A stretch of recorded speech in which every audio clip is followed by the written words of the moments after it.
చిత్తూరు జిల్లా పలమనేరు నియోజకవర్గంలో పోలీసులు వాహన తనిఖీలు చేపట్టారు. ఈ సందర్భంగా నిర్లక్ష్యంగా వాహనాలు నడుపుతున్న వారికి ఎస్ఐ లోకేష్ రెడ్డి జరిమానా విధించారు. హెల్మెట్ లేకుండా వాహనాలు నడుపుతూ ఇతరులకు హాని కలిగిస్తున్నారని, ద్విచక్ర వాహనదారులు తప్పకుండా హెల్మెట్ ధరించాలని సూచించారు. అనంతరం హెల్మెట్ లేని వారికి కౌన్సిలింగ్ ఇచ్చారు. పలమనేరు నేషనల్ హైవేపై ప్రమాదాలు ఎక్కువగా జరుగుతున్నాయని, వచ్చే వాహనదారులు పూర్తిగా ప్రభుత్వ నియమాలు పాటించాలని తెలిపారు. ఇక దీనిపై మరింత సమాచారం మా స్పెషల్ కరెస్పాండెంట్ జయచంద్ర అందిస్తారు. టూ వీలర్లు కానీ ఫోర్ వీలర్లు కానీ కరెక్ట్ అయిన సరైనటువంటి పేపర్ లేకపోవడం, లైసెన్స్ లేకపోవడం, అదేవిధంగా హెల్మెట్లు లేకపోవడం, వాటి అవగాహన పైన ఎస్ఐ లోకేష్ రెడ్డి సార్ గారు అయితే ఇక్కడ విధులు నిర్వహిస్తున్నారు. ఇక్కడ వాహనదారులకి ఎటువంటి జరిమానా విధిస్తున్నారు, ఎటువంటి అవగాహన కల్పిస్తున్నారు అనే విషయం గురించి ఎస్ఐ లోకేష్ రెడ్డి సార్ని అడిగి మనం తెలుసుకునే ప్రయత్నం చేద్దాం. సార్ చెప్పండి సార్, ఈ రహదారిలో వచ్చేటువంటి ద్విచక్ర వాహనాలకు కావచ్చు, ఫోర్ వీలర్ కావచ్చు, ఎటువంటి జరిమానాలు విధిస్తున్నారు?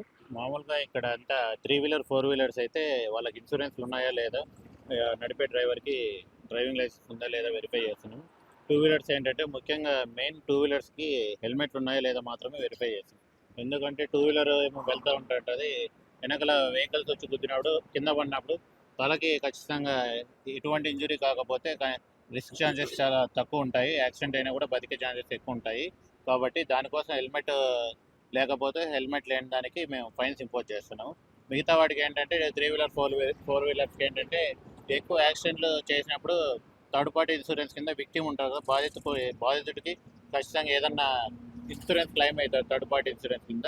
అందుకు వాళ్ళకి ఇన్సూరెన్స్ ఉందా లేదని ఖచ్చితంగా వాళ్ళకి వెరిఫై చేస్తారు. సార్ చూస్తున్నట్లయితే వాహనదారులు ప్రస్తుతానికి హెల్మెట్ వేసుకోరాకుండా వస్తున్నారు, వాళ్ళకి ఎటువంటి సూచనలు చేస్తున్నారు సార్? హెల్మెట్స్ ఖచ్చితంగా పెట్టుకోవాలని చెప్తున్నాం. ఎందుకంటే మన గాంధీనగర్ దాటిన తర్వాత ముందర మొగిలి ఘాట్ ఉన్నది, అక్కడ ఎక్కువ అది యాక్సిడెంట్ జోన్. ఆల్రెడీ మన నేవీ వాళ్ళు కూడా ప్లస్ మా బంగారపాలెం పోలీసు వాళ్ళు కూడా ఎక్కువ అక్కడ స్పీడ్ బ్రేకర్స్ ప్లస్ లైటింగ్ అంతా అరేంజ్ చేశారు, అయినా కూడా యాక్సిడెంట్ జరుగుతున్నాయి. అందుకే వాళ్ళకి 2 వీలర్స్ వాళ్ళకైతే ఖచ్చితంగా హెల్మెట్స్ పెట్టుకోమని సూచించడం అయింది, లేకపోతే వాటికి తగ్గట్టు జరిమానా విధిస్తుంది. ద్విచక్ర వాహనదారులు అయితే హెల్మెట్ లేకపోవడం వల్ల ఎక్కువ ప్రమాదాలు జరుగుతున్నాయి, ఓవర్ స్పీడ్ అయిపోవడం వల్లనే ఎక్కువ ప్రమాదాలు జరుగుతున్నాయి. వాటిని అరికట్టే విధంగా కూడా మేము చాలా కృషి చేస్తున్నామని అయితే మనకు పలమనేరు ఎస్ఐ లోకేష్ రెడ్డి సార్ గారు అయితే మనకు చెప్పడం జరిగింది. Please subscribe to YK TV Network. Please subscribe to YK TV. Please watch YK News. Don't forget to subscribe YK News channel